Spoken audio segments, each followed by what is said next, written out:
Demonetisation ने भ्रष्टाचार के कई रूप को उजागर किया है, कई तरीकों को बेनकाब किया है। इनमें से एक कोऑपरेटिव बैंक और सोसाइटीज हैं, जिन्हें आज हम काले धन का सफेद लॉकर कह रहे हैं। हम ये नहीं कह रहे हैं कि सभी कोऑपरेटिव बैंक भ्रष्टाचार का जरिया बन चुके हैं, लेकिन ये जरूर है कि बड़े पैमाने पर इन बैंक्स का बेजा इस्तेमाल होता है। सरकार को भी डिमोनेटाइजेशन के एक हफ्ते के भीतर कोऑपरेटिव बैंक में पुराने करेंसी नोट को जमा करने का अधिकार छीनना पड़ा और तब से देश के कई कोऑपरेटिव बैंक्स जांच एजेंसियों के रडार पर हैं। कल ही भोपाल में एक कोऑपरेटिव बैंक पर आयकर विभाग का छापा पड़ा था।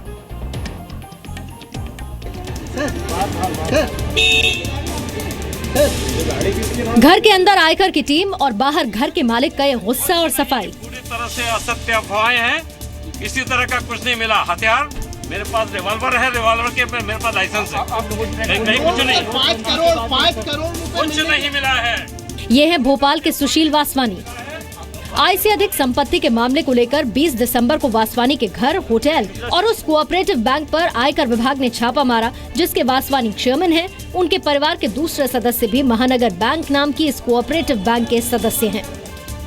मध्य प्रदेश में बीजेपी के एक बड़े लीडर के घर आयकर विभाग का छापा पड़ा है। सुशील वासवानी मध्य प्रदेश राज्य आवास संघ के पूर्व अध्यक्ष हैं, उन्हें राज्य मंत्री का दर्जा है। वर्तमान में वो महानगर कोऑपरेटिव बैंक सोसाइटी के अध्यक्ष भी हैं, फाउंडर चेयरमैन हैं। उनकी राजधानी भोपाल में कई जगह आवासीय मकान हैं, कई जगह व्यावसायिक संस्थान हैं। सुशील वासवानी के कोऑपरेटिव बैंक समेत दूसरे ठिकानों पर आयकर विभाग के छापे ऐसे वक्त पर पड़े हैं जब जांच एजेंसियां इस बात की पड़ताल कर रही हैं कि डीमोनेटाइजेशन के फौरन बाद सिर्फ 6 दिनों के बीच देश भर के कोऑपरेटिव बैंकों में धड़ल्ले से पुरानी करेंसी नोट जमा करने में कोई गड़बड़ झाला तो नहीं हुआ। लेकिन सुशील वासवानी की सफाई एक बार फिर सुन लीजिए। शासन की जो प्रक्रिया है उसके साथ तो ये जांच कर रहे हैं, जांच करें। और लोग जो अफवाहें उड़ा रहे हैं, ये पूरी तरह से मैंने इसके पहले भी कहा कि ये गलत अफवाहें हैं, किसी किस्म की कोई बात नहीं है। आपने हथियारों की बात की, मैंने कहा हथियारों के माँ बाप लाइसेंस चलो। हाँ, सुशील वासवानी भोपाल के बड़े बीजेपी नेता हैं, मध्य प्रदेश आवास संघ के पूर्व अध्यक्ष हैं। अगर पोस्ट डीमोनेटाइजेशन कोऑपरेटिव बैंकों के जरिए हुई गड़बड़ी में भी कटघरे में आते हैं तो ये आय से अधिक संपत्ति के आरोपों से भी बड़ा मामला होगा। भोपाल से संदीप भमरकर के साथ ब्यूरो रिपोर्ट, जी मीडिया।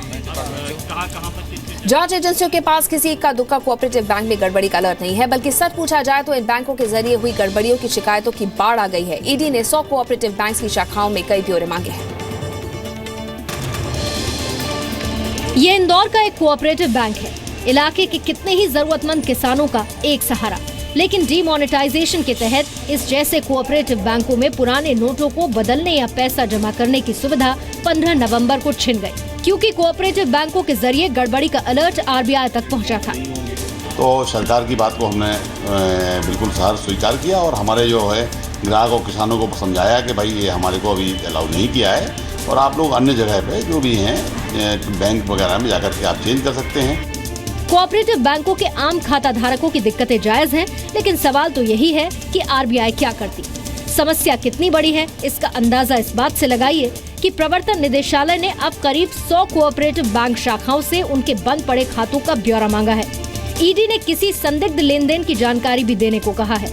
इन मामलों में फॉरेन एक्सचेंज मैनेजमेंट एक्ट और the prevention of money laundering act के तहत जांच कर रही है। ईडी बैंकों से जानकारी लेने के बाद खुफिया और फाइनेंशियल इंटेलिजेंस यूनिट से मिली जानकारियों को मैच कराकर अपनी जांच आगे बढ़ाएगी।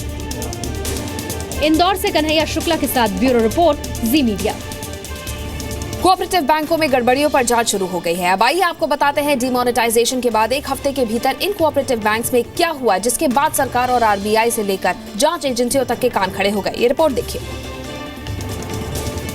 8 नवंबर की रात नोटबंदी के ऐलान के बाद महज 5 दिनों के भीतर यानी 10 नवंबर से 15 नवंबर के बीच 17 राज्यों की सेंट्रल कोऑपरेटिव बैंकों में 9,000 करोड़ रुपए जमा हुए।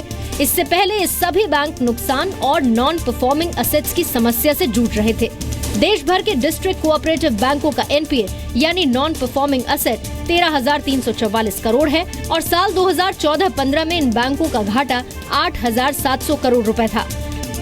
कोऑपरेटिव बैंक्स में जब तक अलाउड था पैसा डिपॉजिट करना, उस समय तक जो जमा हुए इतने कम समय में आई थिंक सवालिया निशान पक्का आता है।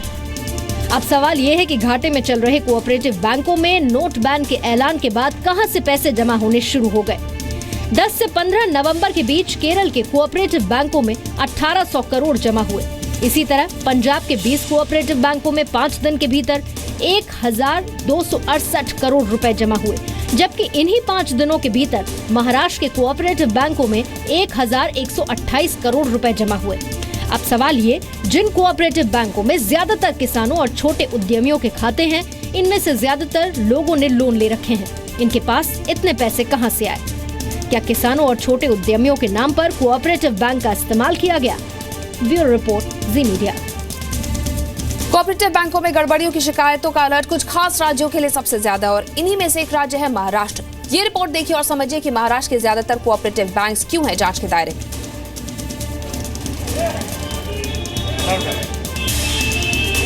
देश भर के कोऑपरेटिव बैंकों में सिर्फ 5 दिनों के भीतर ही करोड़ों रुपए जमा होने का मामला सामने आने पर रिजर्व बैंक ऑफ इंडिया और नाबार्ड ने इस बात की जांच शुरू कर दी कि आखिर ये पैसे किसके हैं।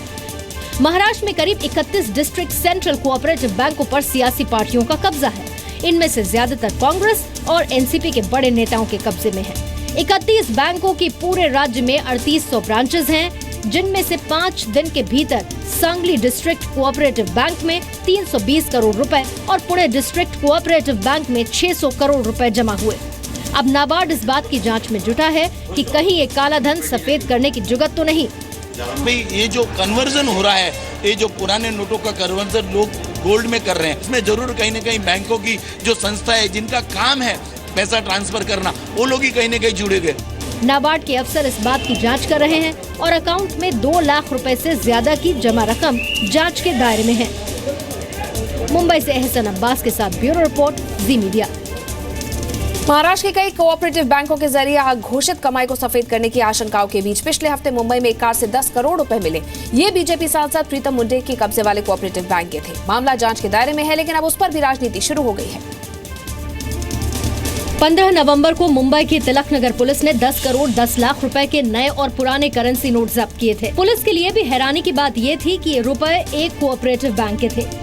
एक कोऑपरेटिव बैंक की ये रकम है और घाटकोपर ब्रांच से बैंक के मैनेजर्स, उनका एक क्लर्क और एक सिपाही ये रकम एक कार में पूना में उनकी जो दूसरी ब्रांच है पिंपरी चिंचवड़ में, वहाँ वो लेके जा रहे थे। जिस वैद्यनाथ अर्बन कोऑपरेटिव बैंक के रुपए थे, उसकी चेयरपर्सन बीजेपी की सांसद प्रीतम मुंडे हैं। वैसे तो प्रीतम मुंडे का दावा है कि इन पैसों का पूरा हिसाब किताब है, लेकिन इस बरामदगी पर एनसीपी नेता धनंजय मुंडे ने प्रीतम और उनकी बहन महाराष्ट्र सरकार की मंत्री पंकजा मुंडे पर गंभीर सवाल उठाए। धनंजय ने दावा किया कि जिस कार में रुपए पकड़े गए वो कार एक पुणे के बिजनेसमैन की है, जिसके कागजात भी पूरे नहीं थे। उन्होंने एसआईटी बनाकर नकद की बरामदगी की जांच की मांग की। सवाल ये नहीं कि ये नकद काला धन था या नहीं, लेकिन कोऑपरेटिव बैंकों के जरिए अघोषित कमाई को सफेद करने की आशंकाओं के बीच ये बरामदगी एक बड़ा प्रश्न चिन्ह जरूर। अब आयकर विभाग पूरे मामले की जांच कर रहा है। ब्यूरो रिपोर्ट, जी मीडिया। यहाँ सवाल ये भी है कि 15 नवंबर तक कोऑपरेटिव बैंकों में मोटी रकम जमा करने के लिए कौन से तरीके अपनाए गए हो सकते हैं। जांच एजेंसियों को शक है कि इन बैंकों के कंप्यूटर डेटा में छेड़छाड़ की गई हो सकती है। अघोषित कमाई को सफेद करने के लिए कोऑपरेटिव बैंकों के सिस्टम का फायदा उठाया गया, ये आशंका अब जांच के दायरे में है। दरअसल राज्य और जिला सहकारी बैंकों और सोसाइटीज के जो खाते कमर्शियल बैंकों में हैं, उनमें मोटी रकम जमा हुई है। आयकर विभाग के सूत्रों के मुताबिक जांच एजेंसियों को धोखा देने के लिए कोऑपरेटिव बैंकों और सोसाइटीज ने बैक डेट में एफडी जमा कराई हो सकती है। इसके लिए उन्होंने अपने कंप्यूटर डेटा में हेरफेर किया होगा।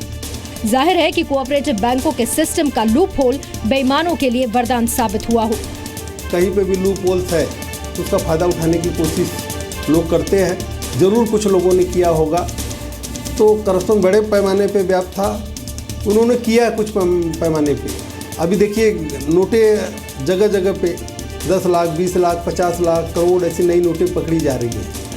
पब्लिक सेक्टर और एक निजी कमर्शियल बैंक ने आरबीआई को कोऑपरेटिव बैंकों के खातों में अचानक ज्यादा रकम जमा होने का अलर्ट दिया था। जांच एजेंसियों को तमिलनाडु, कर्नाटक और महाराष्ट्र के कोऑपरेटिव बैंकों और सोसाइटियों पर खास अलर्ट मिला है। मुंबई से नित्यानंद शर्मा के साथ ब्यूरो रिपोर्ट।